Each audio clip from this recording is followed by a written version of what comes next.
वचन है, पढ़िए। देखिए அப்போஸ்தலர் 11:26 प्रेरित 11:26 ஒரு வருஷ காலமாய் சபையோட கூடி இருந்து அநேக ஜனங்களுக்கு உபதேசம் பண்ணினார்கள். முதல் அந்தியோகியாவிலே சீஷர்களுக்கு கிறிஸ்தவர்கள் என்கிற பெயர் சீஷர்களுக்கு கிறிஸ்தவர்கள் என்ற பெயர் வழங்கிட்டு पहला शिष्य लोग मसीह करके नाम आ गया। சரிதானா? बरोबर है। பவுல் நீங்க ஒவ்வொரு நிருபத்தை படிங்க. अब एक एक निरूप को पढ़िए। பவுல் எழுதுவான், पौल लिखता है பிதாவாகிய தேவனாலும் பிதாவாகிய இயேசு கிறிஸ்துவினாலும் पिता परमेश्वर प्रभु यीशु मसीह। அவன் ஏன் அப்படி எழுதுறான்? वो क्यों ऐसा लिखता है? பிதாவாகிய தேவன் पिता परमेश्वर प्रभु यीशु मसीह। அப்படின அர்த்தம் என்ன? इसका मतलब क्या இந்த है? இயேசு கிறிஸ்து यीशु मसीह ஆவிக்குரியபடி பிதாவாகிய தேவன், आत्मिक जीवन से वो परमेश्वर है, சரீரத்தின்படி கர்த்தராகிய இயேசு। शरीर के अनुसार प्रभु यीशु है। பாருங்க, யோபுல ஒரு வசனம் இருக்கு. யோபு में एक वचन है। யோபு சொல்லும்போது யோபு जब कहता है உமக்கும் எனக்கும் மத்தியில, तुम्हारा मेरे बीच அதாவது में தேவன் மேலேயும் परमेश्वर के மனுஷ ऊपर மேலேயும் கை வைக்கத்தக்கதாக मनुष्य के ऊपर हाथ रखने के लिए ஒரு மனுஷன் இல்லையே அவங்க அங்கலாய்க்கிறத நீங்க பார்க்கலாம். एक मनुष्य नहीं करके उधर वो ऐसा एक பாருங்க, ஒருவன் தேவனை குறித்து அறிய வேண்டும் என்றால் தேவனுக்கும் மனுஷனுக்கும் மத்தியில நிக்கணும்னா, एक मनुष्य और परमेश्वर के बीच में खड़ा रहना है तो மனுஷனுக்கும் தேவனுக்கும் மத்தியில நிக்கணும் அப்படின்னா एक मनुष्य और परमेश्वर के बीच में खड़ा रहना है तो அவன் தேவனாகவும் இருக்கணும் மனுஷனாகவும் இருக்கணும். वो परमेश्वर भी होना चाहिए, मनुष्य भी होना चाहिए। அதனால தேவன் இறங்கி வந்தார். इसके लिए देवादिदेव அவர் परमेश्वर தேவன் எல்லா காரியத்தையும் அறிஞ்சிருக்கிறார். वो परमेश्वर के सारे चीजों को जानता है। அதே நேரம் उसी समय மனுஷனுக்குரிய காரியங்களை அறிஞ்சிருக்கிறார்.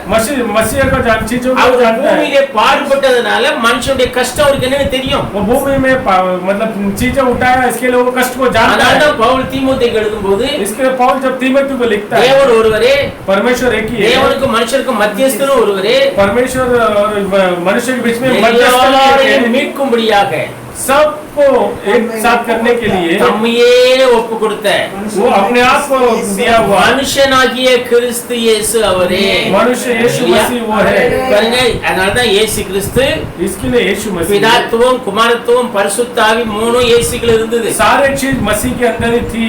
சீஷர்களை கூப்பிட்டு பூனை ஊதி பரிசுத்தை பெற்றுக்கொள்ளுங்கள் என்றார்। शिष्य लोग को बुलाकर फूंक पवित्र आत्मा भाव करके कहा। பிலிப்புவிட்ட கேட்ட, என்னை கண்டவன் பிதாவை கண்டான், फिलिप को बोला मुझे तो देखो पिता நான் को देखा। செய்கிற இந்த கிரியை நான் செய்யல, எனக்குள்ள இருக்கிற பிதாவான இந்த கிரியை ये செய்கிறார்। क्रिया जो मैं कर रहा हूँ मैं नहीं, मेरे अंदर का पिता वो काम को कर रहा है। பிதா யார்? இயேசுவுக்கு। तो पिता कौन है? यीशु இயேசு मसीह। பரிசுத்த ஆவியினால கர்ப்பவதியானார். यीशु मसीह पवित्र आत्मा से அப்ப இந்த गर्भधारण பரிசுத்த ஆவி हुआ। தான் அவருக்கு பிதா। तो पवित्र आत्मा उसका पिता है। பாருங்க, இந்த சரீரத்தை மரியாளுடைய கற்பத்தில் சிருஷ்டித்த அதே தேவன், ये शरीर को मरिया के गर्भ के अंदर सृष्टि का वही परमेश्वर, இவன் இயேசு ஞானஸ்நானம் பெற்று கரையேறின உடனே यीशु मसीह जब बपतिस्मा लेके வானம் ऊपर आया, திறக்கப்பட்டது, आकाश खुल गई, சத்தியாவி பரிசுத்த இறங்கி அவருக்குள்ள வந்தார்। सत्यावी जो पवित्र आत्मा उतर कर उसके இவர் अंदर என்னுடைய आया। நேசகுமாரன், ये मेरा प्रिय पुत्र है, இவரில் பிரியமா இருக்கிறேன்। इससे मैं प्रिय करता हूँ। பாத்தீங்களா? बरोबर है। அங்க அந்த தேவன் அவருக்குள்ள தான் இருந்தார்। उधर परमेश्वर उसके अंदर था। அதனால தான் பவுல் சொல்கிறான், इसके लिए पौल कहता है பிதாவாகிய தேவனாலும் पिता का கர்த்தராகிய परमेश्वर இயேசு கிறிஸ்துவினாலும்। यीशु मसीह। 2 கொரிந்தியர்ல அவன் கடைசியில முடிக்கும் போது ஒரு வார்த்தை சொல்லுவான் பாருங்க, दूसरा कोरिन्थी में अंत में वही वचन அது कहता है, ஒவ்வொரு சபையில சொல்லுவேன் இப்போமோ, वो हर एक जन परमेश्वर कलीसिया में बोलते हैं கர்த்தராகிய இயேசுவின் கிருபையினால், परमेश्वर का कृपा से, தேவனுடைய அன்பையும் परमेश्वर का प्रेम को, ஐக்கியமும் पवित्र आत्मा का ऐक्य को உங்கள் அனைவரோடு கூட இருப்பதாக. ஆமென். திரும்ப படிக்காது, கர்த்தராகிய இயேசு கிறிஸ்துவினுடைய கிருபையும் கர்த்தராகிய இயேசுவின் கிருபையும் தேவனுடைய அன்பும் தேவனுடைய அன்பும் பரிசுத்த ஆவியினுடைய ஐக்கியமும் பரிசுத்த ஐக்கியமும் உங்கள் அனைவரோடு கூட இருப்பதாக. ஆமென். ஆமென். ஹalleluya. हालेलुया। பவுல் ஒரு கிறிஸ்தவன். पौल एक मसीहा है। ஆமென். आमीन। ஹalleluya. हालेलुया। நாமும் பவுலை போல ஒரு கிறிஸ்தவர்களா இருக்கணும். हम लोग पौल के जैसा एक मसीहा நாம் होना ஒரே चाहिए। தேவனை விசுவாசிக்கிறோம். हम लोग एक ही परमेश्वर का विश्वास ஒன்றுக்கு करते மேற்பட்ட हैं। தேவனை நீங்க விசுவாசம், அது வஞ்சிப்பு. एक से ज्यादा लोग को विश्वास करेंगे तो भरमाया जाना है तुम्हारे लिए। நம்மள வஞ்சியாதிபடி எச்சரிக்கையா இருக்கு. एक भी आपको नहीं भरमाने के लिए आप लोग सूचित रहो। அங்கே கொஞ்சம் நாமத்தை தரித்துக்கொண்டு परमेश्वर को नाम को पेंट நானே कर கிறிஸ்து என்று சொல்லி அநேகர் வஞ்சிப்பார்கள். मैं ही मसीह करके बहुत जन तुमको அப்போ நீங்க भरमाएंगे। வேத வார்த்தை குறித்து நல்லா அறிஞ்சிருக்கணும். बाइबल के बारे में आप अच्छी तरह जानना பாருங்க, चाहिए। இயேசு இன்னொரு வார்த்தை சொன்னார் பாருங்க, यीशु और एक वचन को யோவான் 5:39 நினைக்கிறேன், படிங்க. யோவான் 5:29 யோவான் 5:39 வேதத்தை ஆராய்ந்து வேத வாக்கியங்களை ஆராய்ந்து பாருங்கள். அவைகளால் உங்களுக்கு நித்திய ஜீவன் உண்டு என்று அவைகளால் உங்களுக்கு நித்திய ஜீவன் உண்டு என்று எண்ணுகிறீர்களே. என்னை குறித்து சாட்சி கொடுக்கிறவரும் அவைகளே. பாத்தீங்களா? என்னை குறித்து சாட்சி இயேசுவை குறித்து சாட்சி கொடுக்கிறது வேத வாக்கியங்கள். यीशु मसीह के बारे में गवाही देने वाला परमेश्वर का वचन है. பாருங்க, அப்படினா ऐसा है तो நீங்க எந்த ஒரு உபதேசம் யார்கிட்ட கேட்டாலும் சரி, आज कोई कौन सा भी आप उपदेश किससे भी पूछो, அதை நீங்க வேதத்தோட ஒப்பிட்டு பார்க்கணும். आप वचन से उसको जोड़ के देखना है. இன்னைக்கு எல்லாரும் அவங்க பாஸ்டர் நம்பி இருக்காங்க. आज सब जन अपना अपना पास्टर के ऊपर विश्वास रखते हैं. ஆனா அவங்க என்ன செய்யறது இல்ல, लेकिन वो लोग क्या नहीं करते, வேதத்தை ஆராய்ந்து பார்ப்பதில்லை. उन लोग अपना बाइबल को जांचते नहीं है. வேதத்தை கண்டிப்பா ஆராய்ந்து பார்க்கணும். आपको बाइबल जरूर जांचना है. ஒரு உபதேசம் வேதத்தோடு ஒத்து போகவில்லையானால், अगर एक उपदेश बाइबल के साथ टैली नहीं, वचन के साथ टैली नहीं உண்டானது அல்ல, ये परमेश्वर से नहीं हुआ है. மார்க் 7ஆம் அதிகாரம் 7ஆம் வசனம் சொல்லுது, मार्क 7:7 कहता है, கற்பனைகளை மனுஷனுடைய கற்பனைகளை உபதேசங்களாய் போதித்து வீணாய் எனக்கு ஆராதனை செய்கிறார்கள். பாத்தீங்களா? மனுஷனுடைய கற்பனை, மனுஷனுடைய கற்பனை அர்த்தம் என்ன? मनुष्य का आज्ञाओं क्या है? மனுஷனுடைய மண்டையில என்ன வருதோ அத அவன் பிரசங்கம் பண்றாங்க. मनुष्य अपना आज्ञा को उधर प्रचार करता है, சொந்த அர்த்தத்தை கொடுத்து खुद का व्याख्यान देता है, அத பிரசங்கம் பண்றாங்க, उसको प्रचार करते हैं. அது வேதத்துல ஒத்து போகல அப்படினா, अगर वो वचन के साथ नहीं मिलते हैं तो பாருங்க, அந்த உபதேசத்தை நீங்க எடுத்துக்க கூடாது. वो उपदेश को आपको स्वीकार नहीं करना. அது மனுஷனுடைய கற்பனை, वो मनुष्य का आज्ञा है. பாருங்க, இது இங்க பைபிள் சொல்லுது. इधर बाइबल उसके लिए ஏற்கனவே ஏசாயா சொல்லி இருக்காரு. इसके बारे में ஏசாயா 29:13 நீங்க படிச்சீங்கன்னா, ஏசாயா 29:3 में पढ़िए 29:13 29:13 இந்த ஜனங்கள் தங்கள் வாயினால் என்னை சேர்ந்து என்னிடத்தில் சேர்ந்து தங்கள் உதடுகளினால் என்னை கனம் பண்ணுகிறார்கள். அவர்களுடைய இருதயமோ எனக்கு தூரமாய் விலகி இருக்கிறது. வாயினால் ஸ்தோத்திரம். அவர்கள் எனக்கு பயப்படுகிற பயம் மனுஷனாலே போதிக்கப்பட்ட கற்பனையாய் இருக்கிறது. பாத்தீங்களா? ஆகையினாலதான் கடைசி நாட்கள் நம்ம வந்திருக்கிறோம். अंतिम समय में हम लोग हैं. தீர்க்கதரிசி செய்தி நீங்க படிச்சாலும் भविष्यवक्ता का मैसेज का सुनेंगे तो செய்தி இந்த வேதத்தோட ஒத்து போணும். वो मैसेज इसके साथ मिलना चाहिए. அது இதோட மேட்ச் ஆக மாட்டேங்குது, நமக்கு புரியல அல்லது அது சரியில்லைன்னு அர்த்தம். अगर वो इसके साथ मैच नहीं हो रहा, आपको समझ में नहीं आ रहा है, वो गलत है. நீங்க வேதத்தை குறித்து நன்கு அறிந்திருக்க வேண்டும். आप बाइबल के बारे में अच्छी तरह जानना चाहिए. அப்படி இல்ல அப்படினா, ऐसा नहीं है तो பாருங்க, பந்தய பொருளை இழந்து போக கூடாது.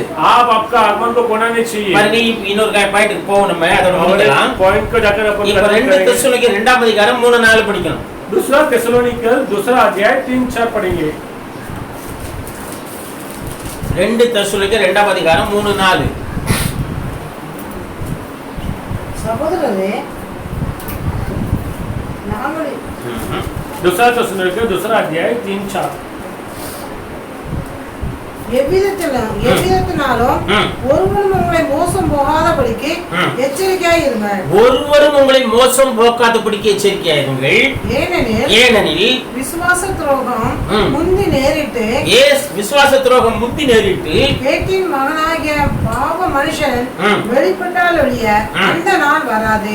இத பவுல் எழுதுறார் சபைக்கு. इसको पौल लिखता है कलीसिया के लिए. கேட்டின் மகனாகிய அந்த மனுஷன் வெளிப்படப்படுவான்னு அங்க சொல்றார் பாருங்க. वो बोलता है वो கேட்டின் மகனாகிய विनाश के पुत्र प्रकट न हो. கேட்டின் மகனாகிய பாவ மனுஷன். தெளிவா படிங்க, திரும்ப படிங்க. எவ்விதத்தினாலும் ஒருவன் உங்களை மோசம் போகாதபடிக்கு எச்சரிக்கையாயிருங்கள். ஒருவனும் உங்களை மோசம் போகாதபடிக்கு எச்சரிக்கையாயிருங்கள். ஏனெனில் விசுவாச துரோகம் முந்தி நேரிட்டு கேட்டின் மகனாகிய பாவ மனுஷன் வெளிப்பட்டால் ஒழிய அந்த நாள் வராது. அப்போ கேட்டின் மகனாகிய பாவ மனுஷன் ஒருவன் வெளிப்படுவான். विनाश का पुत्र पाप का पुरुष प्रकट होएगा. இது யார் எழுதுறா? ये कौन लिखता है? पौल எழுதுறான். पौल वहां पे लिखता है. அந்த கேட்டின் மகன் இன்னைக்கு வெளிப்பட்டுட்டான். वो विनाश का पुत्र प्रकट हो गया है. அது ரொம்ப காலமாச்சு அவன் வெளிப்பட்டு. वो बहुत दिन हो गया उसको प्रकट होके. பாருங்க, இங்க இயேசு சொன்னார்ல, इधर यीशु ने कहा ஒருவன் வஞ்சாதபடி எச்சரிக்கையா இருங்கள். कोई परवाने नहीं सकते इसके खिलाफ. இந்த மனுஷன் அந்த கேட்டின் மகன் தான். ये वो केटिन ये இங்க है। பாருங்க அவன் என்ன சொல்றான் பாருங்க, तो देखिए இத நீங்க படிக்கணும் அப்படின்னா अगर आपको पढ़ना है तो பாருங்க இந்த கேட்டின் மகன் யாரு, ये कौन है, இவன் யாரா இருப்பான், ये कौन हो सकता है। அதை நீங்க படிக்கணும்னா வெளிப்படுத்தல் 6ஆம் அதிகாரம் 1-2 படிக்கணும். उत्पत्ति வெளிப்படுத்தின விசேஷம். ஆட்டுக்குட்டியானவர் ம். முத்திரைகளில் ஒன்றை உடைக்க கண்டேன். ஆட்டுக்குட்டியானவன் முத்திரையை ஒன்றை உடைக்க கண்டேன். அப்பொழுது ம். 4 ஜீவன்களில் ஒன்று என்னை நோக்கி ம். நீ வந்து பார் என்று இடிமுழக்கம் போன்ற ம். சத்தமாய் சொல்ல கேட்டேன். ம். நான் பார்த்தபோது ம். இதோ ஒரு வெள்ளை குதிரை கண்டேன். ஒரு வெள்ளி குதிரை கண்டேன். அதன் மேல் ஏறி இருந்தவன் அதன் மேல் ஏறி இருந்தவன் வில்லை பிடித்திருந்தான். வில்லை பிடித்திருந்தான். அவனுக்கு ஒரு கிரீடம் கொடுக்கப்பட்டது. ஒரு கிரீடம் கொடுக்கப்பட்டது. அவன் ஜெயிக்கிறவனாகவும் ம். ஜெயிப்பவனாகவும் புறப்பட்டான். அவன் தான் அந்த கேட்டின் மகன். वही वो विनाश का पुत्र है। இயேசு இங்க இண்டிகேட் பண்றது அந்த கேட்டின் மகனை தான். यीशु उसके बताता है। பவுல் சொல்றது அந்த கேட்டின் மகன் தான். पौल भी उसी को बताता है। இவன் தான் ये ही வார்த்தைகளை புரட்டுகிறவன். वचन को घुमाने वाला நான் है। உங்களுக்கு கொஞ்சம் அதை கம்பேர் பண்ணி காமிக்க பாருங்க. थोड़ा आपको कंपेयर करके இப்ப मैं देता இவனை हूं। பத்தி வேதம் என்ன சொல்லுது, इसके बारे में बाइबल क्या कहता இவன் है। வெள்ளை குதிரை மேலே ஏறி வருகிறான். ये सफेद घोड़े के ऊपर आता அது है। என்ன சொல்லுது, ஆமென். वही कहता அந்த है வசனத்தை அப்படியே வச்சுங்க, வெள்ளை குதிரை மேலே ஏறி வரான். वो सफेद घोड़े पे आता है। சரிதானா? बरोबर है। அடுத்தால देखिए அவன் வில் ஒண்ணு கையில வச்சிருக்கான். उसके हाथ में एक அவனுக்கு ஒரு கிரீடம் धनुष्यबाण है। சரிதானா? அவன் ஜெயிக்கிறவனாகவும் ஜெயிக்கணும் புறப்பட்டான். वो जीतने वाला बनकर उधर निकला। இவன் எங்க வரான், பூமிக்கு வரான். ये किधर भूमि में आता है। இப்போ இந்த சீன், அதாவது இந்த வெளிப்படுத்தல் 6ஆம் அதிகாரம் சம்பந்தப்பட்ட காரியம் அங்க ஆண்டவர் வெளிப்படுத்தும் போது யோவான் எங்க இருக்கிறான், यौवन कहाँ पे है, ये सब परलोक में இருக்கிறான். वो स्वर्ग पे है। நல்லா கவனிங்க, பரலோகத்துல இருக்கிறான். वो स्वर्ग पे है। இப்போ அவன் கையில उसके हाथ में ஆட்டுக்குட்டியான ஒரு புத்தகத்தை எடுத்து प्रभु मैंने वो पुस्तक को उठाकर அத முத்திரை திறந்து காமிக்கிறார். वो मुद्रा को जब ओपन किया, இப்ப இங்க முதல் முத்திரை திறக்க விட்ட உடனே इधर जैसा पहला मुद्रा ओपन हुआ, அங்க அவன் பார்க்கறான். वो उधर देख रहा है, அங்க அடையாளமாக கொடுக்கப்படுது. उधर ऐसा चिन्ह करके दिया गया அங்க है। இருந்து பூமியை நோக்கி ஒரு வெள்ளை குதிரை வருது. उधर भूमि की ओर एक सफेद घोड़ा आ रहा பாருங்க, है। இதுதான் அந்த வஞ்சகன். यही वो बरमाने वाला है। ஏன் வஞ்சகன் நான் சொல்றேன் அப்படின்னா, मैं क्यों बरमाने वाला कहता हूँ, வஞ்சகன் இம்பர்சனேட்டர், அதாவது ஒரு நல்லவன மாதிரி நடிக்கிறவன் அர்த்தம். एक जो है अच्छे के जैसा वो बरमाने वाला है। வெள்ளை குதிரையில வரான். ये सफेद घोड़ा में வெள்ளை आता है। பரிசுத்தத்துக்கு அடையாளம், वो पवित्र का अடையாளம் வெள்ளை है। பியூரிட்டிக்கு அடையாளம். वो प्यूरिटी का चिन्ह है। பாருங்க, இன்னைக்கு அநேகர் வெள்ளை அதாவது வெள்ளை உடைகளை தரித்திருக்க நீங்க பார்க்கலாம். आज भी बहुत जन सफेद कपड़े को पहनते हैं, आप जानते हैं। பரலோகத்திலே அங்க வேதம் சொல்லுது, அவங்களுக்கு வெள்ளை வெண்ணெங்க தரித்தாங்கன்னு வேதம் சொல்லுது. बाइबल ये कहता है कि उन लोग स्वर्ग में भी ऐसा सफेद कपड़े पहने रहते हैं। வெள்ளை குதிரையில வரான். ये भी सफेद घोड़ा में आता है। குதிரை வல்லமைக்கு அடையாளம். घोड़ा जो है वो पावर का चिन्ह है। அவன் வரும்போது கையில ஒரு வில்லு இருக்கு. वो जब आता है उसके हाथ में ஆனா வில்லுல बाण அம்பு இல்ல. है, लेकिन वो बाण में ये अपना धनुष में बाण नहीं है, வில்லுல அம்பு இல்ல. उसमें बाण नहीं है। கிரீடம் கொடுக்கப்பட்டிருக்கு. उसको मुकुट दिया गया அவன் है। எனக்கு கிரீடம் சூட்டப்படல. वो अभी तक उसको मुकुट पहनाया नहीं ஏன்னா गया, क्योंकि அவன் ஆள் மாறாட்டம் செய்கிறவனாய், वो लोग को बरमाने वाला, அவன் வஞ்சகனாய் वो बरमाने वाला பூமிக்கு இறங்கி வருகிறான். भूमि को उतर के आ रहा है। பாருங்க, இவன் பூமிக்கு இப்படி இறங்கி வரதான் ये भूमि में जैसा उतर के आ रहा है, அங்க யோவான் பார்க்கறான். यौवन उधर देख रहा है। இவன் யார் அப்படினீங்கன்னா, ये कौन, अगर आप இவன் देखेंगे தான் அந்தி கிறிஸ்து.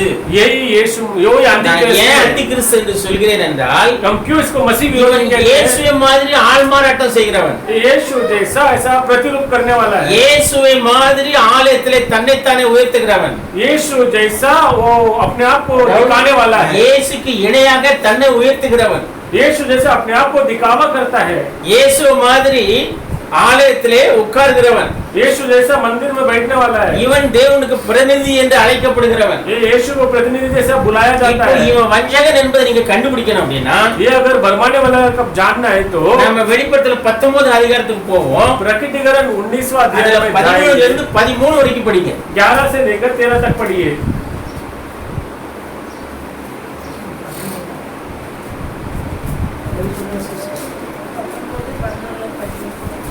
வெளிப்படுத்தல் விசேஷம் 19 அதிகாரம் 11 ல இருந்து பின்பு பரலோகம் திறந்திருக்க கண்டேன். பரலோகம் திறந்திருக்க கண்டேன். இதோ ஒரு வெள்ளை குதிரை காணப்பட்டது. ஒரு வெள்ளை குதிரை காணப்பட்டது. அங்கே நம்ம வெள்ளை குதிரை பார்த்தா இங்க ஒரு வெள்ளை குதிரை காணப்பட்டது. அதன் மேல் ஏறி இருந்தவர் உண்மையும் சத்தியம் உள்ளவர் எனப்பட்டவர். இந்த வெள்ளை குதிரை மேல ஏறி வரவர் உண்மையும் சத்தியமும் உள்ளவர். அவர் நீதியாய் நியாயம் தீர்த்து யுத்தம் பண்ணுகிறார். அவர் நீதியாய் நியாயம் தீர்த்து யுத்தம் பண்ணுகிறார். அவருடைய கண்கள் அக்னி ஜுவாலை அவருடைய கண்கள் அக்னி ஜுவாலை போல் இருந்தன. அவருடைய சிரசின் மேல் அநேக கிரீடங்கள் இருந்தன. அவர் சிரசின் மேல் அநேக கிரீடங்கள் இருந்தன. அவருக்கே என்று வேறொருவருக்கும் தெரியாத ஒரு நாமம் எழுதியிருந்தது.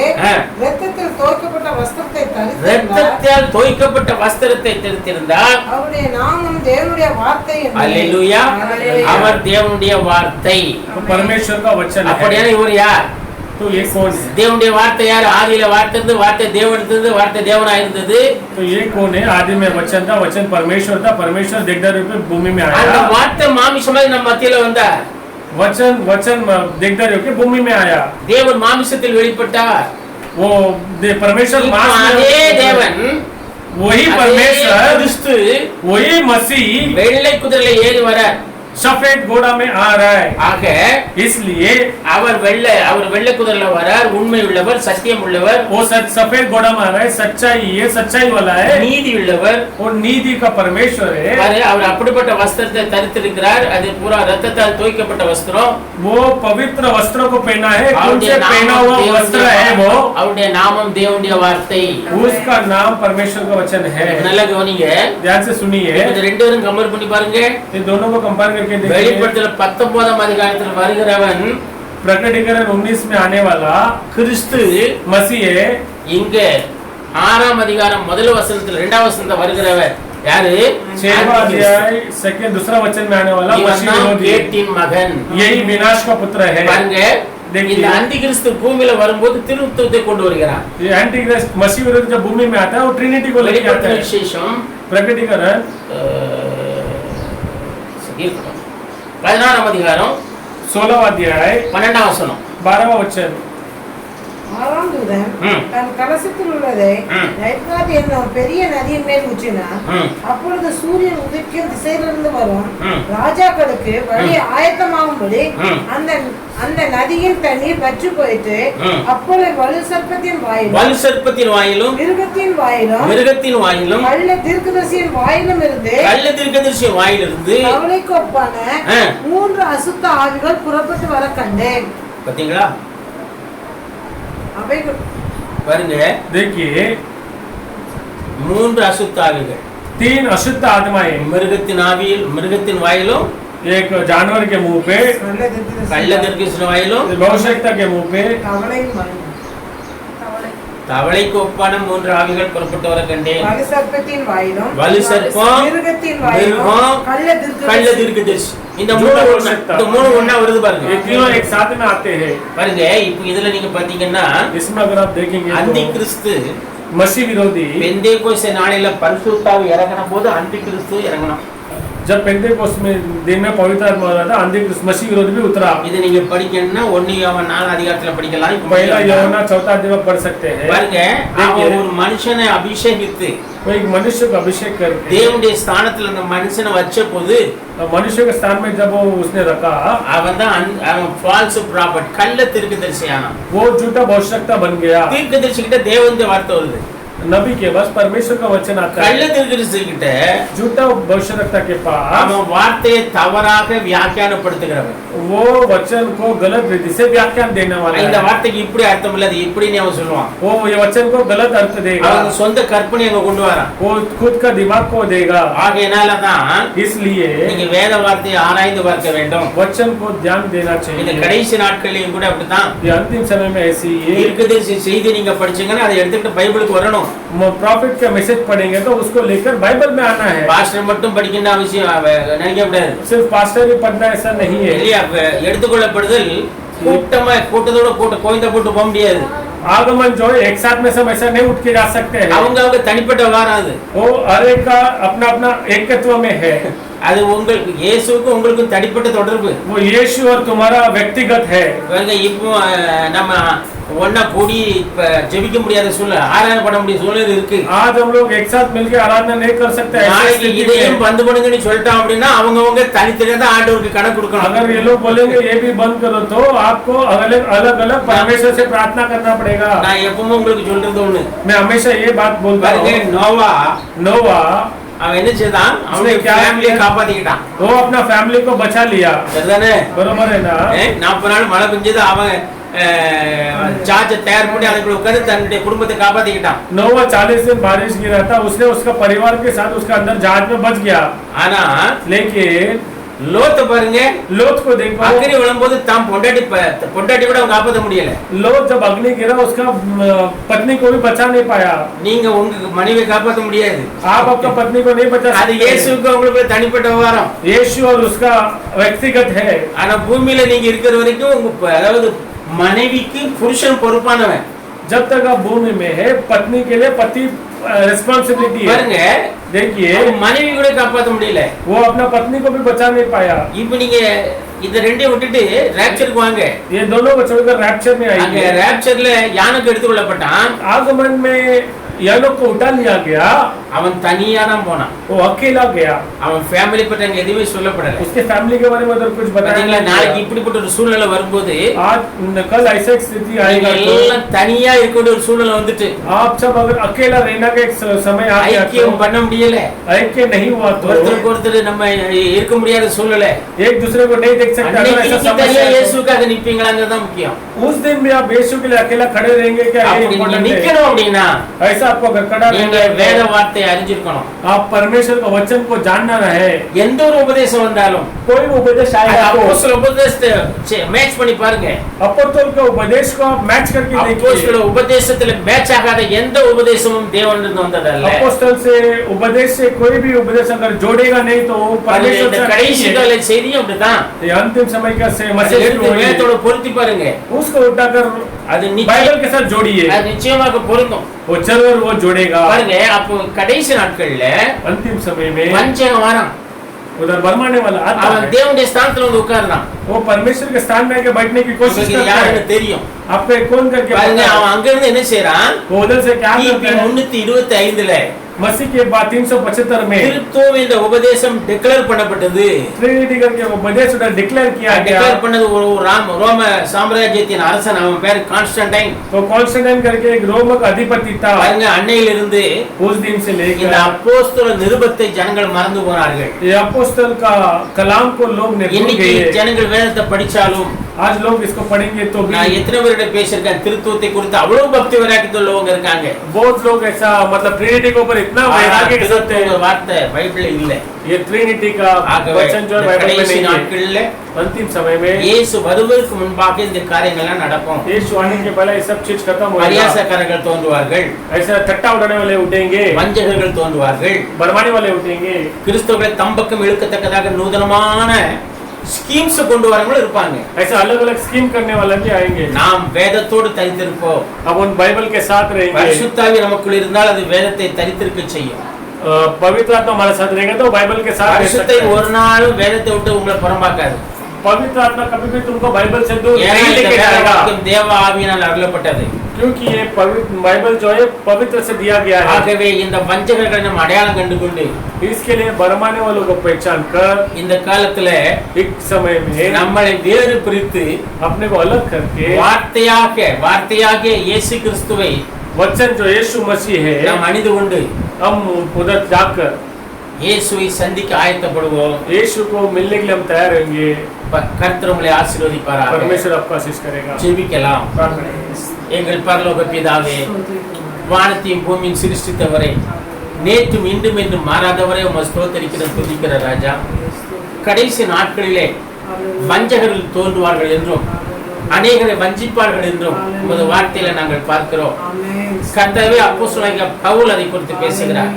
கர்த்தராகிய இயேசு கிறிஸ்து பூமியிலிருந்து அதை குறித்து பேசியிருக்கிறேன். மோசேயுடைய நாட்களில் நாங்கள் அதை காண்கிறோம். அப்ப ஒவ்வொரு நாட்களிலும் கள்ள கிறிஸ்துக்கள் எழும்புகிறார்கள், கள்ள ஊழியர்கள் எழும்புகிறார்கள்.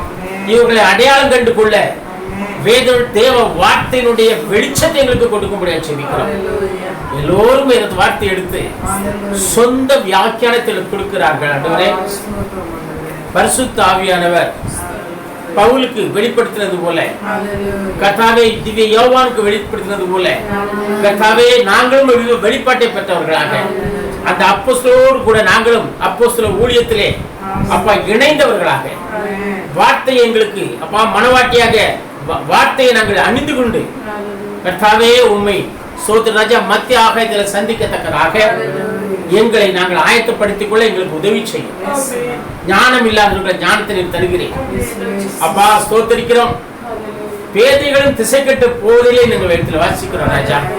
ரட்சிக்கப்படாத ஜனங்கள் ஆண்டவரே மனம் திரும்பத்தக்கதாக கர்த்தாவினை கிருபை செய்யும்படியாக சொல்லிக்கிறோம். கர்த்தாவே ஸ்தோத்திரம்.